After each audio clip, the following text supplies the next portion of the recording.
உன் கை பிடிச்சு நடக்க, உன் தோள் மீது சாய, தினம் உம்மோடு பேச, நானும் சித்தம் செய்ய. என் வாழ்வெல்லாம் நீரே, என் வழியெல்லாம் நீரே, என் பலனெல்லாம் நீரே, எனக்கெல்லாமே நீரே. இயேசுவே என் நேசரே, என் வாலிபம் உமக்காகவே.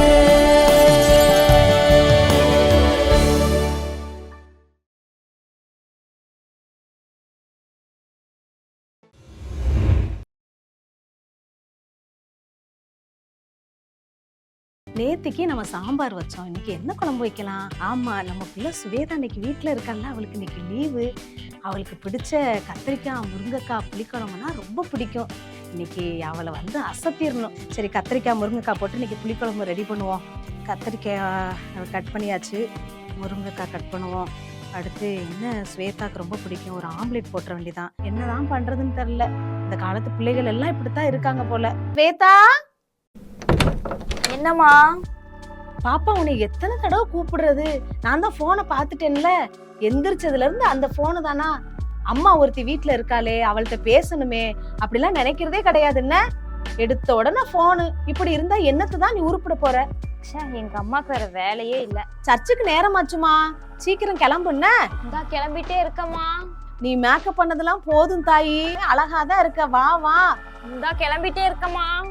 எங்க அம்மா நொக்கி நொயின்னு ஏதாவது சொல்லிட்டே இருக்காங்க. ஒரு கண்ணாடி முன்னாடி தலைய கூட சீவ விட மாட்டேங்க. இந்தா கிளம்பிட்டேன்டி, ஒரே நிமிஷம் எங்க அம்மாட்ட மட்டும் கேட்டுட்டு வந்துடுறேன்டி, வெயிட் பண்ணுங்கடி. ஜாலியா இருக்க போகுது, என் ஃப்ரெண்ட்ஸ் எல்லாருமே வராங்க, என் ஃப்ரெண்டோட பார்ட்டி வேற. ஜாலி. அம்மா கிட்ட மட்டும் எப்படியோ பர்மிஷன் வாங்கிடணும். அம்மா. என்ன பாப்பா என்ன கூப்பிட்ட? அம்மா என் ஃப்ரெண்டுக்கு பர்த்டேமா, என்னை விடுங்கம்மா, நான் என் ஃப்ரெண்ட்ஸ் கூட போய் என்ஜாய் பண்ணிட்டு வந்துடுறேம்மா, ஜாலியா இருக்கம்மா, ப்ளீஸ்மா என்னை விடுங்கம்மா இன்னைக்கு. ஸ்வேதா, நீ சந்தோஷமா இருக்கணுங்கிறது அம்மாவோட ஆசை தான் பாப்பா. நான் எப்படி பாப்பா, நான் பெற்று வச்சிருக்கிறது ஒரே ஒரு பிள்ளை. ஏதாவது உனக்கு ஒண்ணுன்னா அம்மா தாங்கிக்க முடியாது பாப்பா. நீ அப்படி பார்ட்டிக்கெல்லாம் போக வேண்டாம்டா. இந்த மாடர்ன் சிட்டில இருக்காமா, இப்ப போய் இதெல்லாம் சொல்லிட்டு இருக்கீங்களேம்மா. பாப்பா, நான் சொல்றத கேளு. என்ன பாப்பா நீ சொல்லிட்டு இருக்கிற?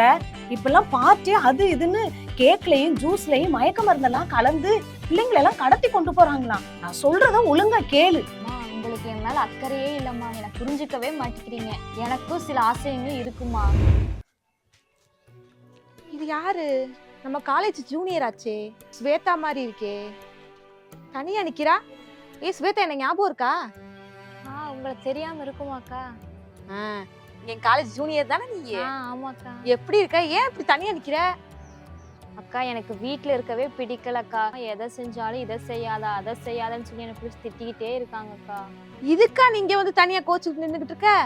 அம்மா சொல்றதெல்லாம் கேட்கணும் இல்லையாப்பா? ஸ்வேதா, நான் உனக்கு ஒண்ணு சொல்லுவேன், கேக்குறியா? நான் உன்ன மாதிரி வாலிப வயசுல இருக்கும்போது எங்க அம்மாவை நான் ரொம்ப மிஸ் பண்ணிட்டேன். உன்னோட ஏஜ்ல நான் இருக்கும்போது எங்க அம்மாவும் தான் அட்வைஸ் பண்ணிக்கிட்டே இருப்பாங்க. இப்ப பாரு, அவங்க உயிரோடயே இல்லை. அக்கா, உங்க அம்மா இறந்துட்டாங்களா? ஆமா ஸ்வேதா, நான் 12th படிக்கும் போது எங்க அம்மா இறந்து போயிட்டாங்க. எங்க அம்மா சொல்ற ஒவ்வொரு காரியமும் எனக்கு பிடிக்காம தான் இருந்துச்சு. ஆனா இப்போ அதெல்லாம் நினைக்கும் போது அவங்க சொன்ன ஒவ்வொரு கண்டிப்பும் ஒவ்வொரு அட்வைஸும் எனக்கு இப்ப ஆசீர்வாதமா இருக்கு ஸ்வேதா. ஒன்னு சொல்றேன் ஸ்வேதா, ஞாபகம் வச்சுக்கோ. அதை மட்டும், நம்ம பேரண்ட்ஸ் நமக்கு நல்லதுதான் செய்வாங்க. அம்மா அப்பா நம்மளை கண்டிக்கிறாங்க அப்படின்னா அது நமக்கு நன்மைக்காக தான் இருக்கும். இப்போ எங்க அம்மா இல்ல, நான் ரொம்ப மிஸ் பண்றேன். ஆனா உனக்கு உங்க அம்மா இருக்கிறாங்கல்ல, ஆண்டவர் உனக்கு பிளெஸிங்கா உங்க அம்மா கொடுத்துருக்காங்க. அதனால அம்மா அப்பா சொல்றதை கேட்டு நல்ல பிள்ளையா நடந்துக்கோ ஸ்வேதா. என்னப்பா இங்க நின்னு பேசிட்டு இருக்கீங்க? என்னோட காலேஜ் ஜூனியர் பாங்க. ஓ அப்படியா, சரிப்பா, பாப்பாவை கொடுத்துட்டு போலான்னு வந்தேன். ஸ்வேதா, இவங்கதான் என்னோட ஹஸ்பண்ட் ஸ்வேதா. பிரைஸ்லாட்ப்பா, பிரைஸ்லாட். இதுதான் என்னோட பாப்பா. உங்க பாப்பாவாக்கா? ரொம்ப சூப்பரா இருக்காங்கக்கா. சரி எஸ்தர், எனக்கு ஒரு சின்ன வேலை இருக்கு, நான் பாக்குறேன். ஓகேவா? ஒரு 5 நிமிஷத்துல வந்துடுறேன்ப்பா. ஓகேப்பா. பாரு ஸ்வேதா, ஆண்டவர் என்னை எவ்வளவு ஆசீர்வதிச்சிருக்காரு. ஒருவேளை எங்க அம்மா உயிரோட இருக்கும்போது அவங்களோட அட்வைஸை நான் தள்ளினேதான். ஆனா இறந்ததுக்கு அப்புறம் அதெல்லாம் நான் ரியலைஸ் பண்ணி பார்த்ததுனால ஆண்டவர் என்னை எவ்வளவு ஆசீர்வதிச்சிருக்காரு.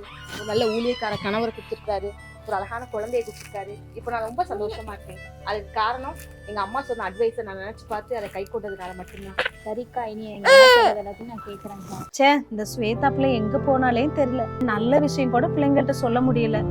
நான் உங்க அப்பாக்கு என்ன பதில் சொல்லுவேன்?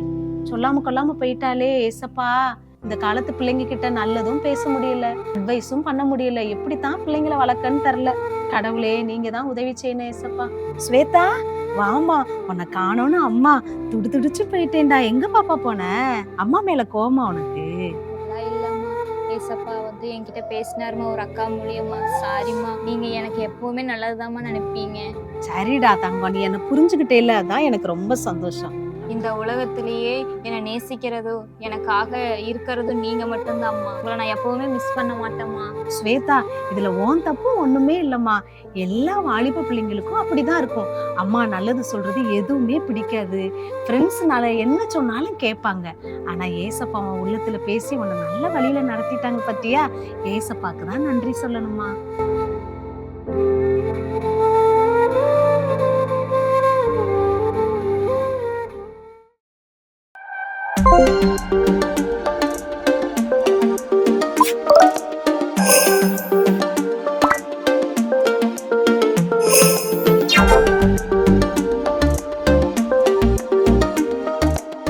கண்மணியை கேள் இந்த நிகழ்ச்சிக்காக உங்கள் யாவரையும் அன்புடன் வரவேற்கிறேன். இந்த கண்மணியை கேள் இந்த நிகழ்ச்சி தொடங்குவதற்கு முன் ஒரு நிமிஷம் நாம் தலைகளை தாழ்த்தி நாம் ஜெபிப்போம். ஜெபித்து நாம் ஆண்டவருடைய வார்த்தைகளுக்கு முன் கடந்து செல்வோம். அன்பின் ஆண்டவரே, மெய் துதிக்கிறோம், சோத்தரிக்கிறோம். இந்த நல்ல வேலைக்காக நன்றி செலுத்துகிறோம் ஐயா. இந்த ஆண்டு முழுவதும் ஆண்டவரே எங்களோடு இருந்து நாங்கள் இன்னும் அநேக காரியங்களை கற்றுக்கொண்டு ஆவிக்குரிய வாழ்க்கையிலே இன்னும் நாங்கள் அனலாக மாற எங்களுக்கு உதவி செய்வீராக. ஆண்டவரே, இப்பொழுது கூட ஆண்டவரே எங்களோடு நீர் பேசுங்கப்பா. ஆண்டவரே, ஒவ்வொரு கண்மணி பிள்ளைகளோடும் கர்த்தர் பேசுவீராக. ஆண்டவரே, இந்த ஆண்டில் கர்த்தர் என்னோடு என்ன பேச போகிறார் என்று காத்திருக்கிற ஒவ்வொரு பிள்ளைகளோடும் கர்த்தர் பேசுவீராக. ஆண்டவரே, அவங்க இருதயத்தில் ஆண்டவர் எப்படிப்பட்ட ஆண்டவரே கேள்விகள், சிந்தனைகள், யோசனைகள் இருக்குது என்று உமக்கு தெரியும். அதுக்கு ஏற்றபடி ஆண்டவரே அடியேனை மறைத்து நீர் அவர்களோடு பேசுங்க. அவர்களுக்குள்ள ஒரு புதிய மாற்றத்தை கர்த்தர் உண்டாக்குவீராக. நீர் மகிமைப்படுங்க, பெரிய காரியங்களை செய்யுங்க. ஆண்டவரை அடியாளை மறைத்து நீர் வெளிப்படும். இயேசுவின் நாமத்தை ஜெபிக்கிற நல்ல பிதாவே, ஆமீன். நாம் பார்க்க போகிற தலைப்பு, உன்னை நினைத்து கொண்டே இருக்கிறார். எங்கே இருக்குன்னு தானே நீங்கள் கேட்குறீங்க. நாம் திருப்பிக் கொள்வோமா? எரேமியாவின் புஸ்தகம் 31:20 நீங்கள் எடுங்க, நான் வாசிக்கிறேன். எப்ராயிம் எனக்கு அருமையான குமாரன் அல்லவோ, அவன் எனக்கு பிரியமான பிள்ளை அல்லவோ. அவனுக்கு விரோதமாக பேசினது முதல் அவனை நினைத்து கொண்டே இருக்கிறேன். என் உள்ளம் அவனுக்காக கொதிக்கிறது, அவனுக்கு உருக்கமாக இறங்குவேன் என்று கர்த்தர் சொல்கிறார். இன்றைக்கு நம்ம பார்க்க போகிற தலைப்பு, உன்னை நினைத்து கொண்டே இருக்கிறார். இங்கே கர்த்தர் சொல்கிறாரு, நான் எப்ராயிமை நினைத்து கொண்டே இருக்கிறேன் அப்படின்னு சொல்லி பார்க்குறார். ஆமாங்க, ஆண்டவர் உங்களை ஒவ்வொருவரையும் ஆண்டவர் நினைத்து கொண்டே தான் இருக்கிறார். அதாவது மனுஷனை நம்ம நினைத்து கொண்டே இருப்போமானால் நிச்சயமாக ஒரு மறக்கக்கூடிய சூழ்நிலை வரும். மனுஷனுடைய நினைவு அது மாறக்கூடியது. இன்றைக்கு நல்லா நம்ம நேசிக்கலாம், நான் நினைத்து கொண்டே நினைக்கலாம். ஆனால் அவங்களுக்கு பிரியமில்லாத காரியத்தை செய்யும்போது அவங்க மறந்து விடுவதற்கு, வெறுத்து விடுவதற்கும் வாய்ப்புகள் இருக்குது. ஆனால் ஆண்டவர் அப்படி கிடையாது. நம்ம நினைத்து கொண்டே இருக்கிறவர். ஆனால் அவர் நினைக்கிறது நமக்கு வெளியே தெரியாது. ஆனால் மனுஷன் முகத்தை பார்க்குறான், ஆண்டவரோ நம்ம நினைவுகள்லாம் அறிந்து நம்மை பார்க்கிறார். அவர் நினைத்து கொண்டே இருக்கிறாரு. ஆனால் அவருடைய நினைவுகளை அவர் நம்ம நினைத்து கொண்டே இருக்கிறார் என்பதை நாம் அறிய வேண்டுமானால் அவருடைய சமூகத்துக்கு போனால் தான், அவருடைய அந்த ஜெப அறைக்கு போய் அவரோடு நம்ம பேசும்போது தான் அவர் நம்மளை எப்படி நினைக்கிறாரா, அன்பு கூறாரான்னு சொல்லி நம்ம அறிய முடியும். அதனால் நீங்கள் அவருடைய கிளாஸ் ரூமுக்கு போனால் தான் என்னை நேசிக்கிறாரா, என்னை நினைத்து கொண்டிருக்கிறாரா, என்னை மறந்துட்டாரா, என்னை வெறுத்துட்டாரா அப்படிங்கிறத நீ அறிய முடியும். தேவன் மனிதனை போல் அல்ல, அவர் நேற்றும் இன்றும் என்றும் மாறாதவராக இருக்கிறாரு. அதனால் எப்பொழுதும் அவரை உங்களை நினைத்து கொண்டே இருப்பார். இப்போ பார்க்குறோம் உலகத்து மனிதனை, இன்றைக்கி நிறைய நியூஸ் பேப்பர்லாம் நீங்கள் பார்க்கலாம். அடுத்து நிறைய நியூஸ் நீங்கள் லைவ்லையும் நம்ம கேள்விப்படுறோம். எப்படி கேள்விப்படுறோம் அப்படின்னா, இன்றைக்கு நிறைய வாலிப பிள்ளைங்கள் என்ன செய்கிறாங்க, மற்ற ஒரு சராசரியாக எல்லோருக்குமே அந்த நேசங்கிறது வாலிப வயசில் வரக்கூடியதான். ஆனால் அப்படிப்பட்ட இந்த நாட்களில் அந்த வலையில் சிக்கி, லவ் என்ற காதல்ங்கிற வலையில் சிக்கி அநேக பிள்ளைகள் என்ன செய்கிறாங்க, தன்னுடைய வாழ்க்கையை இழந்து போகிறாங்க. காரணம், அங்கே அவன் என்னை நினச்சிக்கிட்டே இருக்கிறான், என்னை வெறுக்க மாட்டான், அவன் லைஃப் லாங்காக என்னை நினச்சிட்டே இருப்பான்னு சொல்லி அவனை நம்பி ஏமாந்து போய் என்ன செய்கிறாங்க, அவனுடைய அன்பில் அவனுடைய காதலில் விழுந்துடுறாங்க. ஆனால் அவன் ஒரு சில பேர் என்ன செய்கிறாங்க அப்படின்னா, தன்னுடைய ஆசை நிறைவேறின பின்பு, தன்னுடைய கனவு நிறைவேறின பின்பு அவங்கள வெறுக்கிற வெறுப்பு அதிகமாக இருக்குதுன்னு சொல்லி நம்ம பார்க்குறோம். அதனால் இந்த வாலிப வயசில் இருக்கிற நீங்கள் உங்கள் வாழ்க்கையில் நீங்கள் எச்சரிக்கையாக இருங்க. நம்ம யாரை நேசிக்கிறோம், அவங்க உண்மையாகவே நம்மளை நினச்சிட்டே இருக்கிறாங்களா, இல்லைன்னா ஏதோ ஒரு நம்மகிட்ட ஒரு உதவி வேணும், இல்லை அவங்களுக்கு பிடிச்ச ஏதாவது ஒன்று என்னிடத்தில் இருக்கலாம், ஒருவேளை அது நிறைவேறுவதற்காக ஒருவேளை அவங்க என்ன நினைக்கலாம் அப்படின்னு சொல்லி நீங்கள் வந்து இந்த நாட்களில் யோசிக்கணும். எதுக்காக அவன் என்னை நினச்சிக்கிட்டே இருக்கான், ஏன்ட்டு அவனுக்கு விருப்பமான காரியம் எதுவும் இருக்கா, ஒருவேளை அவன் கடைசி வரைக்கும் நான் அவனை நேசித்து அவனை லவ் பண்ணா அவன் என் கூட வாழ்வானா, இல்லை என்னுடைய அழகை பார்க்குறானா, இல்லை என்னுடைய வேலையை பார்க்குறானா அப்படின்னு சொல்லி நிறைய அன்றைக்கு கேள்விகள் உங்களுக்குள்ள இருக்கலாம். ஆனால் இந்த நாள் நான் உங்களுக்கு சொல்கிறேன், அநேக பிள்ளைகள் அப்படியாக தன்னை என்ன செஞ்சுருக்காங்க, காதலுங்கிற வலையில் விழுந்து உயிரை மாய்த்து சில நாட்கள் சில மாதங்கள் பேசலை, இல்லை ஏமாற்றிட்டான் அப்படிங்கும்போது ரொம்ப மனவருந்தி தற்கொலைக்கு நேராக போகிறவர்கள் உண்டு, தற்கொலை செய்து கொண்டு வாழ்க்கை இழந்தவர்கள் உண்டு. அடுத்து திருமணத்துக்கு பின்பாக அவனுடைய நமக்கு ஆசைகள் நிறைவேறின உடனே வெறுத்து விட்டு இன்னொரு வாழ்க்கையை அவன் தேடிக்கொள்கிற வாழ்க்கை உண்டு. அதனால் இப்படிப்பட்ட சூழ்நிலையில் இந்த வாலிப வயசில் நீங்கள் யாரையும் அவன் என்ன நினச்சிக்கிட்டே இருக்கிறான் அவன் அப்படின்னு சொல்லி நீங்கள் ஏமாந்துடாதீங்க. ரொம்ப கேர்ஃபுல்லாக இருங்க. உங்களுடைய லைஃப் எல்லாம் நீங்கள் ஆண்டவர்கிட்ட உங்களை நினைத்து கொண்டே இருக்கிற இயேசுக்கிட்ட உங்கள் வாழ்க்கையை அர்ப்பணிச்சிங்கன்னா நிச்சயமாக அவர் உங்களுக்கு ஏற்ற வேலையில் உங்களை நல்ல அன்பாய் நேசிக்கிற நல்ல எதிர்காலத்தை கொடுத்து உங்களை ஆசீர்வதிக்க வல்லவராக இருக்கிறாரு. அதனால் நீங்கள் யாரும் என்ன அவங்க நேசிக்கிறாங்க இவனை நேசிக்கிறாங்கன்னு சொல்லி ஏமாந்து போயிடாதீங்க. ஆண்டவர் சொல்லியிருக்கார், தாயும் தகப்பனு கூட நீங்கள் ஒரு தவறு செய்கிறீங்க அப்படின்னா உங்களை அவங்க என்ன செய்யலாம், வெறுத்துடலாம். ஆனால் கர்த்தர் உங்களை வெறுக்கவே மாட்டார். அவர் உங்களை நினச்சிக்கிட்டே இருப்பார். ஏன்னா நிச்சயம் என் பிள்ளை என்கிட்ட திரும்பி வரும், இந்த தவறை உணர்ந்து மனம் திரும்பி என்கிட்ட வருவா அப்படின்னு சொல்லி அவர் நினைத்து கொண்டே இருப்பார். ஒரு நீங்கள் புதுசாக இன்றைக்கு ரட்சிக்கப்பட்டிருக்கலாம். ஒருவேளை இந்த 2024 வருஷத்தில் நீங்கள் என்ன செஞ்சுருக்கலாம், நிறைய பொருத்தனைகள் பண்ணியிருக்கலாம். நான் இப்படிலாம் வாழ ஆசைப்பட்றேன்னு சொல்லி நிறைய நீங்கள் பொருத்தனை பண்ணியிருக்கலாம். ஆனால் அதில் நீங்கள் ஏதாவது ஒரு பாவம் செஞ்சு அவரை விட்டு தூரம் போயிருக்கலாம். ஐயோ நான் இந்த பாவத்தை செஞ்சுட்டேனே, நான் எப்படி அவர்கிட்ட நான் திரும்பி வர முடியும் அப்படின்னு சொல்லி நீங்கள் நினைக்கலாம். இதனால் நீங்கள் பைபிள் வாசிக்க கூட உங்களுக்கு வெறுப்பாக இருக்கலாம். இல்லை ஜெபிக்க கூட நீங்கள் கொஞ்சம் உங்களுக்கு கூச்சமாக, நான் இந்த பாவத்தெல்லாம் செஞ்சுருக்கேனே, நான் போய் எப்படி அவள் சமூகத்தில் போய் ஜெபிக்கிறது, எப்படி நான் பைபிள் வார்த்தைகளை வாசிக்கிறது அப்படின்னு சொல்லி உங்களுக்கு நிறைய உங்களுக்குள்ள அந்த அழுத்தம், அதாவது இப்படி நான் பாவம் செஞ்சிட்டேன்னு சொல்லி அந்த அழுத்தம் இருக்கலாம். இல்லை அந்த ஒரு மனஸ்தாபம் உங்களுக்குள்ளே இருக்கலாம். அதனால் இந்த நாட்களில் நீங்கள் எப்பேற்பட்ட சூழ்நிலையில் இருந்தாலும் சரி, இந்த நாளில் ஆண்டவரே நான் 2024 இப்படிப்பட்டெல்லாம் உங்களோட நான் இன்னும் உங்களை நெருங்கி கிட்டி சேரணும், இன்னும் உங்களுடைய சமூகத்தில் அதிக நேரம் ஸ்பெண்ட் பண்ணணும், நான் நிறைய பைபிள் வாசிக்க நான் நினச்சேன், ஆனால் நான் செஞ்ச பாவத்தினால எனக்கு உங்கள் சமூகத்துக்கு என்னால் வர முடியல, என் மனசாட்சி என்னை குத்துது, எனக்கு ரொம்ப துக்கமாக இருக்குது அப்படின்னு சொல்லி நீங்கள் ஒருவேளை விலகி போயிருக்கலாம். ஆனால் ஆண்டவர் என்ன நினைக்கிறாருன்னா, நான் உன்னை நினைத்து கொண்டே இருக்கிறேன், நீ என்கிட்ட வா அப்படின்னு சொல்லி உங்களுக்காக இந்த 2025 வருஷத்துலேயே உங்களுக்காக காத்து கொண்டிருக்கிறார். நீ எப்போ வருவ, வா, நான் உன்னை நான் சேர்த்து கொள்கிறேன், நீ மனம் திரும்பி என்கிட்ட வான்னு சொல்லி உங்களை ஆவலோடு உங்களை மறுபடியும் அவர் சேர்த்துக்கொள்ள ஆசையாக இருக்கிறாரு. அதனால் இந்த நாட்களில் நீங்கள் அவர்கிட்ட வாங்க. நம்ம இப்போ பார்க்க போகிறது இந்த எரேமியா புக்கில் 31:20 வாட்சா இல்லையா, நான் அவனை நினைத்து கொண்டே இருக்கிறேன். எப்ராஹிம் பற்றி நீங்கள் ஓசியா புக்கில் நீங்கள் வாசிச்சிங்கன்னா அவன் நிறைய பாவங்களை பண்ணியிருப்பான். ஓசியா வந்து என்ன பண்ணியிருப்பான் அப்படின்னு நினச்சிங்கன்னா, அதாவது தகாத ஆண்டவருக்கு பிரியமானதை செய்யாதபடிக்கு தகாத கற்பனைகளை பின்பற்றி அவன் என்ன செஞ்சான், போனான். ஆண்டவருடைய கற்பனைகள் இப்படிலாம் எழுதியிருக்குன்னு சொல்லி அவனுக்கு தெரியும். ஆனால் அதெல்லாம் விட்டுட்டு அந்நியமான அது தகாத விருப்பமில்லாத ஆண்டவருக்கு பிரியமில்லாத கற்பனையெல்லாம் அவன் வந்து பின்பற்றினான்னு சொல்லி நம்ம பார்க்குறோம். அடுத்து என்ன பார்க்குறோன்னா, அவனுக்கு வியாதி வந்தபோது அவன் மனுஷரை தேடி போயிட்டான். ஆண்டவருக்கு அவர் ரொம்ப பிரியம். எப்ராஹிம் கோத்திரம் வந்து ஆண்டவர் யாக்கோபை வந்து ஆசீர்வதிக்கிறாரு. இவன் வந்து பெரிய கோத்திரமா, மனாசே விட பெரிய கோத்திரமா வருவான் அப்படின்னு சொல்லி யாக்கோபு ஆசீர்வதிக்கிறாரு. அதே போல் அந்த எப்ராஹிம் கோத்திரம் வந்து பெரிய கோத்திரம், நிறைய அதிக ஜனம் பெருத்த ஜனம்தான் எப்ராஹிம் கோத்திரம்.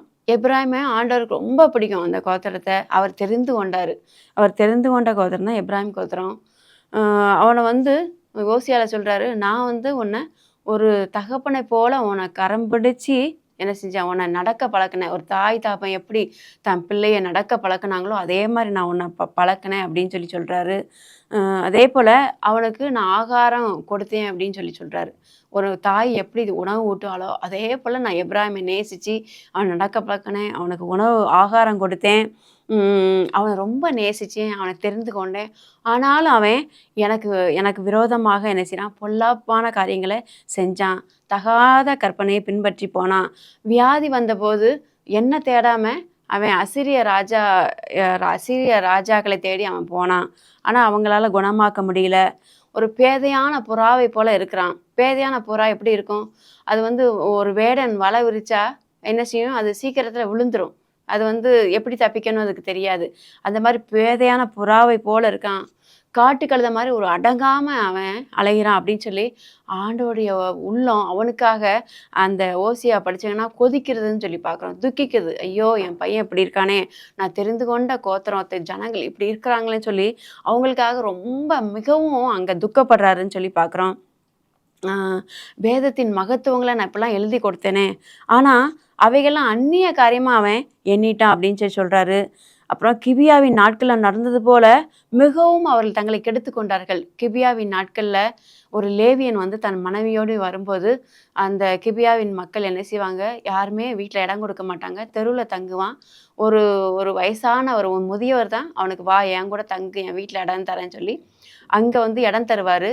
ஆனால் அந்த கிபியாவின் மக்கள் என்ன செய்வாங்கன்னா, உன் மனைவியை என்கிட்ட விட்டுட்டு போயிரு, வெளியே விட்டுரு அப்படின்னு சொல்லுவாங்க. அப்போ அந்த பெரியவர் சொல்வார், இவன் மனைவியை கேட்காதீங்க, இவன் அந்நிய நாட்டிலேருந்து வாரான், அதனால் என்னுடைய பிள்ளைகள் இருக்காங்க, நீங்கள் அவங்கள கூட்டிகிட்டு போய் என்னன்னாலும் பண்ணுங்கன்னு சொல்லி அந்த முதியவர் சொல்வார். ஆனால் இந்த ஜனங்கள், பொல்லாத ஜனங்கள் கேட்க மாட்டாங்க. என்ன செய்வாங்கன்னா, அந்த லேவியனின் மனைவியை கூட்டிகிட்டு போய் நைட்டு முழுவதும் லட்சியாய் நடத்தி கடைசியில் அவள் காலையில் இறந்து போய் விடுவாள். வாசலில் வந்து படுத்து கிடப்பா, இவன் எழுப்பும்போது அவள் எந்திக்க மாட்டா, இறந்து போய். இப்படிப்பட்ட லட்சியான காரியங்களை இவங்க செஞ்சு ஆண்டவரை விட்டு தூரம் போயிட்டாங்க அப்படின்னு சொல்லி பார்க்குறோம். அடுத்து வனாந்தரத்தில் ஒரு திராட்சை செடியை நம்ம எங்கேயாவது கண்டுபிடிக்க முடியுமா? வனாந்தரத்தில் என்ன இருக்கும், தண்ணி இருக்காது, ஒன்றும் இருக்காது. ஒரு திராட்சை செடியை நம்ம கண்டுபிடிக்கவே முடியாது. ஆனால் அப்படி தான் நான் அந்த எப்ராஹிம் கோத்திரத்தை நான் என்ன செஞ்சேன், கண்டுபிடிச்சேன் அப்படின்னு சொல்லி ஆண்டோடைய புலம்பலை அங்கே பார்க்குறோம் அந்த புக்கில் பூரா.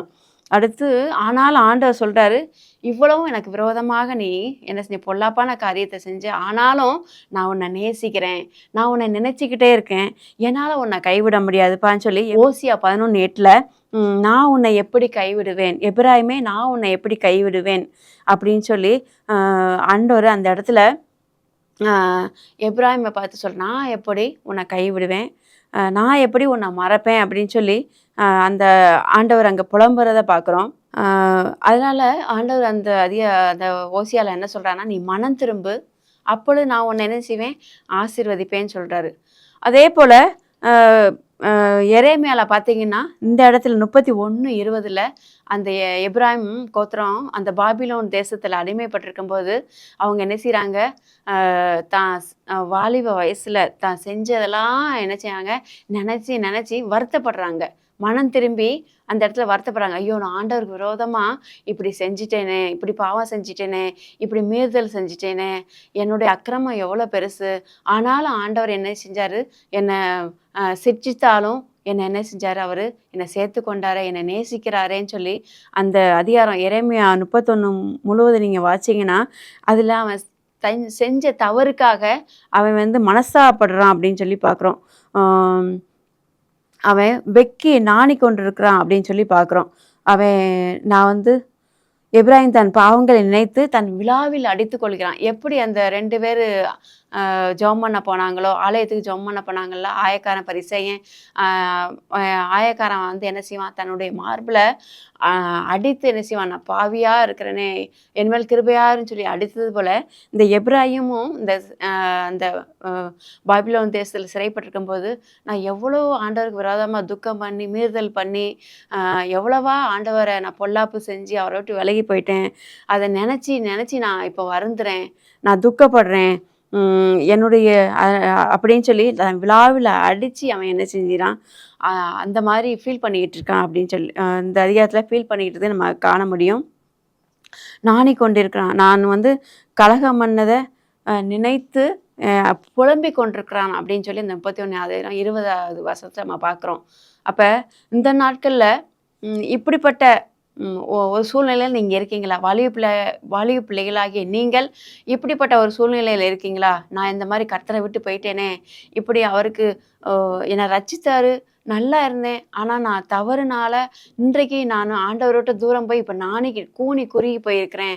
அவருடைய சமூகத்துக்கு எப்படி போவேன், அவரை எப்படி தேடுவேன், அவர் என்னை நேசிப்பாரா, அவர் என்னை நினைப்பாரா, அவர் அப்படின்னு சொல்லி நீங்கள் இந்த நாட்களில் அந்த மாதிரி நீங்கள் நினச்சி புலம்பிக் கொண்டிருக்கலாம். ஆனால் ஆண்டவர் சொல்கிற, மகளே என்கிட்ட வா, நான் உன்னை நினைத்துக்கிட்டே தான் இருக்கிறேன், நீ மனம் திரும்பி என்கிட்ட வா, நான் உன்னை மறுபடியும் சேர்த்துக்கொள்வேன் அப்படின்னு சொல்லி சொல்கிறாரு ஆண்டவர்.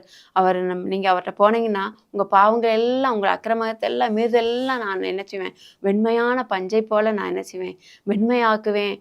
உங்கள் பாவங்கள்லாம் கடலில் ஆழத்தில் போட்டுருவேன்னு சொல்லி இன்றைக்கு ஆண்டவர் உங்களோட பேசுகிறாரு. இந்த வருஷத்தில் நீங்கள் புதிய ஒரு முடிவெடுங்க. ஆண்டவரை நினைத்துக்கிட்டே இருக்கிறாரு. நான் பின்மாற்றி போனாலும் இன்னுமேலாவது நான் அப்படி செய்ய மாட்டேன், நான் இன்னும் ஆண்டவர் அதிகமாக தேடுவேன்னு சொல்லி நீங்கள் மனவருந்தி இந்த வருஷத்தில் ஆண்டவருக்கு இன்னும் செய்ய வேண்டிய காரியங்களை இன்னும் அதிகமாய் இன்னும் நல்ல பைபிள் வாசிங்க, ஜெபம் அவருக்காக உங்களுக்கு என்னெல்லாம் செய்ய வாய்ப்பு கிடைக்கோ அதெல்லாம் நீங்கள் செய்யும்படி கர்த்தர் உங்களை எதிர்பார்க்குறாரு. இன்னொரு சம்பவம் நம்ம பார்த்தோம்னா இதில் பார்க்குறோம், லூக்கா 15:18 பார்க்குறோம். இளையகுமாரன் என்ன செஞ்சான், அதிகமாய் தன்னை நேசிக்கிற தகப்பனிடத்துல என் ஆஸ்தியில் எனக்கு வர்ற பங்கை தாங்கன்னு சொல்லி வாங்கிட்டு போகிறான். போய் வெளிநாடுகளில் போய் என்ன செய்கிறான், உபச்சாரம் வேசித்தனை பண்ணி அந்த ஆஸ்தியெல்லாம் அவன் எப்படியெல்லாம் அவன் அந்த ஆஸ்தி பணத்தை எல்லாம் செலவழிக்கணுமோ அப்படியெல்லாம் செலவழிச்சிட்டு இப்போ கையில் காசு ஒன்றுமே இல்லை. அவன் ஃப்ரெண்ட்ஸ் எல்லாரும் அவனை விட்டுட்டு போயிடுறாங்க. அவங்க கூட அவனை நம்பினவங்க, அவன் ஃப்ரெண்ட்ஸு எல்லாமே அவனை விட்டுட்டு போயிடுறாங்க. இப்போ தனி மரமாக அந்த இடத்துல நிற்கிறான். அப்போ தான் உணர்றான், ஆஹா நான் இப்படி எல்லாத்தையும் தொலைச்சிட்டேனே, இப்போ என்கிட்ட சாப்பிட்றதுக்கு சாப்பாடு கூட இல்லையே அப்படின்னு சொல்லிட்டு ஒரு குடியான இடத்துல போகிறான். அங்கே போய் பண்ணி மேய்க்கிறான். அந்த பண்ணி மேய்க்கிற அந்த அந்த தொழுவம் வச்சுருக்க எஜமான் கூட என்ன செய்ய மாட்டான், சரியாக உணவு கொடுக்க மாட்டான். அப்போ தான் நினைக்கிறான், என் தகப்பன் எவ்வளவோ பேருக்கு வேலையாட்களுக்கு உணவு தர்றாரு, நான் இப்படி அவருக்கு விரோதமாக இப்படி பாவம் செஞ்சிட்டேனே அப்படின்னு சொல்லி அவன் என்ன செய்கிறான், எழுந்து அந்த 18 வசனத்தை பார்த்தீங்கன்னா அவன் இளையகுமாரன் எழுந்து அப்படின்ட்டு இருக்கு. அவன் எழுந்து என்ன செய்கிறான், தன்னை நினச்சி பார்க்குறான், என்னுடைய அப்பா வீட்டில் எவ்வளோ பேருக்கு பூர்த்தியான உணவு இருக்குது, நான் தானே இப்போ ரொம்ப கஷ்டப்படுறேன், நான் என் தகப்பனுக்கு விரோதமாக நான் பாரத்துக்கு விரோதமாக என் தகப்பனுக்கு விரோதமாக நான் பாவம் செஞ்சுட்டேனே, நான் பாத்திரம் நல்ல அப்படின்னு சொல்லி அந்த இடத்துல தன்னை தாழ்த்தி தன்னுடைய பாவங்கள்லாம் அறிக்கையிட்டு அந்த இடத்துல மனம் திரும்புகிறான். அடுத்து என்ன செய்கிறான் அப்படின்னா, புறப்பட்டு அப்பாட்ட என்ன செய்கிறான், போனால் அந்த அப்பா என்ன செய்கிறாரு, அவனை பார்த்தபோது கட்டி அணைத்து முத்தம் கொடுத்து அவனுக்கு எவ்வளவோ விருந்து செஞ்சு அவனை நேசித்து அவனை அப்படியாக அவனை வீட்டில் சேர்த்து கொள்கிறாருன்னு சொல்லி பார்க்குறோம். இதே போல தாங்க நீங்களும் இந்த நாட்டில் ஒருவேளை இப்படி இந்த கெட்ட குமாரனை போல இந்த எப்ராமை போல நீங்கள் அதிகமான தவறு பண்ணி ஆண்டவரை விட்டு தூரம் போய் இப்பொழுது நீங்கள் வர முடியாதபடி நீங்கள் உங்களுக்குள்ள புலம்பிக் கொண்டிருக்கலாம், தவிச்சுக்கிட்டு இருக்கலாம். இன்னும் நான் எப்படி கிட்ட போவேன்னு சொல்லி நீங்கள் மனக்லேசமாக இருக்கலாம். ஆனால் ஆண்டவர் உங்களை என்கிட்ட வா மகனே, நான் உன்னை நினைவாக தான் இருக்கிறேன், நான் உன்னை சேர்த்துக்கொள்கிறேன்னு சொல்கிறாரு. இன்றைக்கு நீங்கள் இந்த இளையகுமாரனை போல நீங்கள் புறப்பட்டு ஆண்டவரே என்னை மன்னிச்சிருங்கன்னு சொல்லி அவரை பாதபடியில் உங்களை தாழ்த்தி உங்கள் பாவங்கள்லாம் அறிக்கையிட்டு நீங்கள் அவர்கிட்ட அப்பா என்னை சேர்த்துக்கொள்ளுங்கப்பா, நான் உங்கள் இடத்துல வந்திருக்கிறேன், எனக்கு வேற கதி இல்லை, நீங்கள் தான் எனக்கு அப்படின்னு சொல்லி நீங்கள் முழுவதுமாக இந்த ஆண்டில் 25வது ஆண்டில் நீங்கள் அர்ப்பணித்து அவரோடு ஐக்கியமாக இருந்தீங்கன்னா நிச்சயமாக நீங்கள் எதிர்பார்க்கறத விட அதிகமாக உங்களை ஆசீர்வதிப்பார். உங்களுக்கு நல்ல லைஃப்பை கொடுக்க அவர் விருப்பமாக இருக்கிறாரு. நல்ல ஒரு உங்களுக்கு வேலையை கொடுக்க ஆயத்தமாக இருக்கிறாரு. நல்லா உங்களுக்கு நல்ல ஞானம், படிப்பு, தாளந்துகள், திறமைகளை கொடுக்க அவர் ஆயத்தமாக இருக்கிறாரு. நீங்கள் அதை பெற்றுக்கொண்டு அவருக்காக இந்த வருடம் முழுவதுமாக இன்னும் சிறப்பாக நீங்கள் நல்ல பைபிள் வாசிங்க, ஜெபம் பண்ணுங்க. அவருக்காக உங்களை முடிஞ்ச மட்டும் நீங்கள் என்ன செய்யுங்க, ஊழியத்தை நீங்கள் செய்ய ஆரம்பிங்க. நம்ம வந்து அக்ஷால் ஜோஷுவாவில் 15ஆம் அதிகாரத்தில் அக்ஷால்னு ஒரு பாத்திரத்தை பார்க்குறோம். அந்த அக்ஷால் என்ன செய்கிறாங்க அப்படின்னா, அவங்க அப்பா வந்து காலேப்புக்கு அப்படியே கீழ்ப்படுகிறாங்க. அவங்க அப்பா காலேப் சொல்கிறாங்க, அநேக நிலங்களை யோசுவா வந்து அந்த நிலங்களெல்லாம் பிரித்து கொடுக்குறாரு. ஒவ்வொரு கோத்திரத்துக்கும் இவ்வளோ இடம் பிரித்து கொடுக்குறாரு. அதே காலேப்புக்கும் அந்த பங்கு அதில் கிடைக்குது. எப்ரோனை கொடுக்குறாரு. எப்ரோனில் வந்து அரக்கர்கள், அதாவது ராட்சதர்கள் இருக்கிறாங்க. அந்த ராட்சதர்கள்லாம் வந்து அந்த ஊரில் எப்ரோன்லேருந்து துரத்திட்டு அவர் குடியிருக்கிறாரு. அடுத்து கொஞ்சம் தூரம் என்ன செய்கிறாரு போனால் கீரியாத் செப்பேன்னு ஒரு ஊர் இருக்குது. அந்த ஊரில் போய் இவர் என்ன செய்கிறாரு, அந்த ஊரை இதை வந்து இங்கே யுத்தம் பண்ணி ஜெயிக்கிறவன் யாரோ அவனுக்கு என் மகளை கொடுப்பேன் அப்படின்னு சொல்லி அவர் பொருத்தனை பண்ணுறாரு. அதே மாதிரி அவனுடைய தம்பி மகன் வந்து என்ன செய்கிறான், ஒத்தினேயேல், அவன் வந்து கிரியாத் அந்த செப்பேரை பிடிக்கிறான். யுத்தம் பண்ணி பிடிக்கிற பொழுது மகளாகி அக்ஷாலை அவனுக்கு திருமணம் முடித்து கொடுக்குறாரு. ஆனால் அந்த இடத்துல அந்த அக்ஷால் பாருங்க ஒரு வார்த்தையும் சொல்ல, அப்படியே அப்பா கீழ்ப்படுகிறாங்க. எனக்கு அந்த மாப்பிள்ளை வேணும், இந்த மாப்பிள்ளை வேணும், எனக்கு விரும்பினவங்க தான் வேணும் அப்படின்னு சொல்லி அவங்க நினைக்கவே இல்லைங்க. அதனால் இந்த நாளில் நான் இதன் மூலமாக அவங்களுக்கு என்ன சொல்கிறேன் அப்படின்னா, தாய் தப்பனுக்கு கீழ்ப்படிங்க. நிச்சயமாக உங்கள் தாய் தப்பன் உங்கள் நல்ல எதிர்காலத்தை தான் உங்களுக்கு தேடி கொடுப்பாங்களே தவிர ஏதோ அப்படின்னு சொல்லி நீங்கள் நினைக்கிற மாதிரி அவங்க வந்து உங்களை குழியில் தள்ளணும் அப்படின்னு நினைக்கவே மாட்டாங்க. நிச்சயம் நம்ம பொண்ணு நல்லா இருக்கணும், நல்ல லைஃப் கொடுக்கணுன்னு தான் அவங்க நினைப்பாங்க. அவங்க மேலே அக்கறையாக இருப்பாங்க. அதனால் நீங்கள் இந்த உலகத்தில் இருக்கிற இந்த வாலிப வயசில் இந்த உலகத்தில் இருக்கிற எந்த ஒரு வாலிபனையும் நீங்கள் நம்பி மோசம் போகாதபடிக்கு உங்கள் பெற்றோர் என்ன உங்கள் லைஃப்பில் என்ன சொல்கிறாங்களோ நிச்சயமாக அது கீழ்ப்படிங்க. நிச்சயமாக உங்கள் பெற்றோரும் உங்கள் நல்ல லைஃப் உங்களுக்கு என்ன செய்வாங்க, ஆண்டோடைய துணையோடு உங்களுக்கு அமைத்து தருவாங்க. நீங்கள் இதை விட்டு விலகிடாதீங்க. நிச்சயமாக என்ன செய்யுங்க, முதல்ல இந்த வருஷத்தில் நீங்கள் உங்களை அர்ப்பணிங்க. அடுத்து பெற்றோர் கீழ்ப்படிங்க. கர்த்தர் தாமே இந்த வருஷத்தில் உங்களை ஆசீர்வதித்து உங்களுக்கு நல்ல லைஃப்பை தருவார். அதனால் இந்த வருஷத்தில் ஆண்டவர் உங்களை நினைத்து கொண்டே இருக்கிறாருன்னு சொல்லி வாக்குத்தத்தம் பண்ணுறாரு. இந்த வாக்குத்தத்தை நீங்கள் சொல்லுங்கள், ஆண்டவரே நீங்கள் என்னை நினைத்து கொண்டே இருக்கிறேன்னு சொல்லியிருக்கீங்க, என்னை மறந்துடாதீங்கப்பா, என்னை கைவிட்டுறாதீங்கப்பா, என்னை வெறுத்துடாதீங்கப்பா, மறுபடியும் என்னை சேர்த்துக்கொள்ளுங்க, நான் உங்கள் பிரியமான பிள்ளையாக இருப்பேன், நான் உங்கள் விருப்பத்தையெல்லாம் நிறைவேற்றுவேன்னு சொல்லி இன்றைக்கு முழுமையாக நீங்கள் அர்ப்பணிங்க. கர்த்தர் உங்களை கொண்டு பெரிய காரியங்களை செய்வார். நாம் ஜெபிப்போமா? ஸ்தோத்திரிக்க ராஜா, இந்த நல்ல வேலைக்காய் நன்றி செலுத்துகிறேன்ப்பா. ஆண்டவரே, கண்மணி பிள்ளைகள் இந்த வேலையில் கூட யாரெல்லாம் முழங்கால் போட்டு ஆண்டவரே 2024 வருஷத்தில் நான் நிறைய பொருத்தனை பண்ணேன்ப்பா. நான் ஆண்டவரே இன்னும் ஆவிக்குரிய வாழ்க்கையில் நான் வளருவதற்கு ஏற்ற நான் நிச்சயம் பைபிள் வாசிப்பேன், ஜெபம் பண்ணுவேன், இன்னும் ஆண்டவர் இன்னும் கிட்டி சேருவேன், இன்னும் ஆண்டவருக்காக நான் பெரிய காரியங்களை நான் என்னால் முடிஞ்ச ஊழியத்தை செய்வேன்னு சொல்லி ஆண்டவரே நீங்கள் நினச்சிருக்கலாம், நீங்கள் பொருத்தனை பண்ணியிருக்கலாம். ஆனால் ஏதோ ஒரு விஷயத்தில் நீங்கள் ஆண்டவரை விட்டு விலகி போயிருக்கலாம், தூரம் போயிருக்கலாம், பாவம் பண்ணியிருக்கலாம்.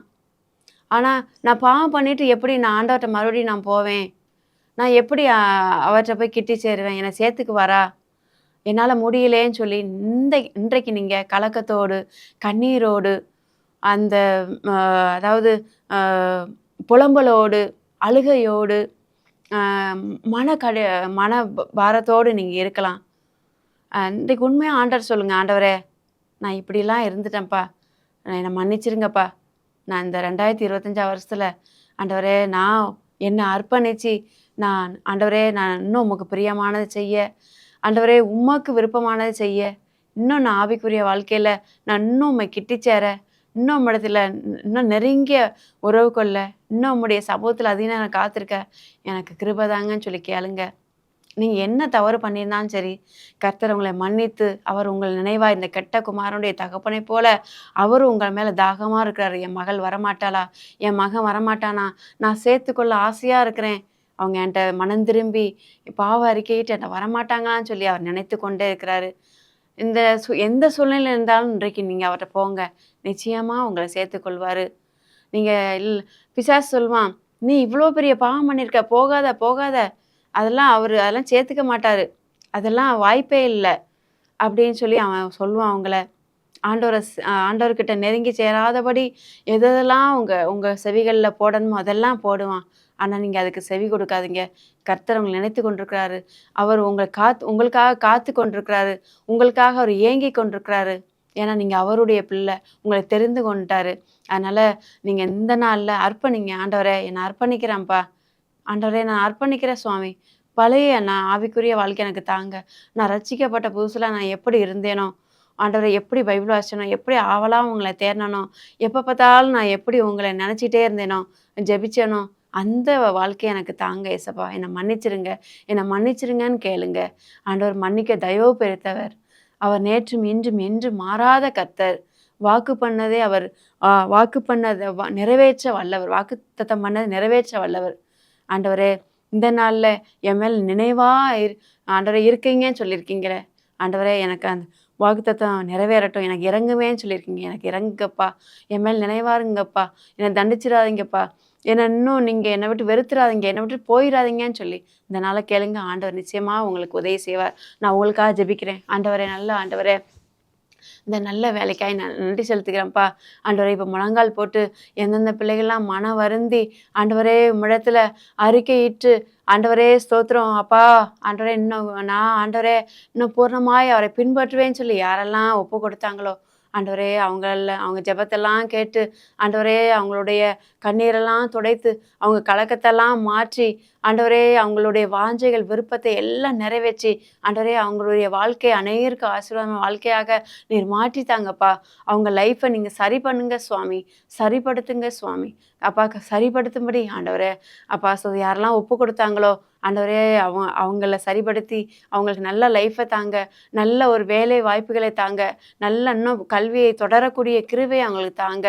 ஆண்டவரே ஸ்தோத்திரம், நீர் அவங்களுக்கு அவங்க மேலே இறங்கப்பா. நான் இறங்குவேன்னு சொல்லியிருக்கீங்களேப்பா, நான் எப்படி கைவிடுவேன், நான் எப்படி உன்னை மறப்பேன்னு சொல்லியிருக்கீங்களாப்பா எபிராமை பார்த்து. அதே போல் ஆண்டவரே இந்த பிள்ளைகளையும் மறக்காதபடி வெறுக்காதபடி ஒவ்வொருவருக்கும் இறங்கி, ஆண்டவரே அவங்க செய்த தவறுகளை மீது எல்லாம் மன்னித்து, ஆண்டவரே நல்ல ஒரு லைஃப், நல்ல ஒரு வாழ்க்கை, நல்ல வேலை, நல்ல ஆண்டவரே காலேஜில் இடம், இப்படிப்பட்ட கிருபைகளை தந்து ஆசீர்வதிங்க. ஆண்டவரே ஸ்தோத்திரம், நன்றியோடு என்னை நோக்கி கூப்பிடுன்னு சொன்னீங்களேப்பா, உண்மை நோக்கி கூப்பிடுகிற ஆண்டவரே இதயத்தில் உண்மை நினைக்கிற ஒவ்வொருவரையும் நினைத்தரலுங்க. ஆண்டவரே நினைத்து அவங்களை ஆசீர்வதிங்கப்பா. ஆண்டவரே ஆசீர்வதிங்க, வல்லமையான காரியங்களை அவங்க குடும்பத்தில் செய்யுங்க, அவங்க வாழ்க்கையில் செய்யுங்க. நேர் அப்படி செய்ப்பதுக்காக நன்றி. மாறாத இயேசு கிறிஸ்துவின் இனிய நாமத்தில் நல்ல பிதாவே, ஆமேன்.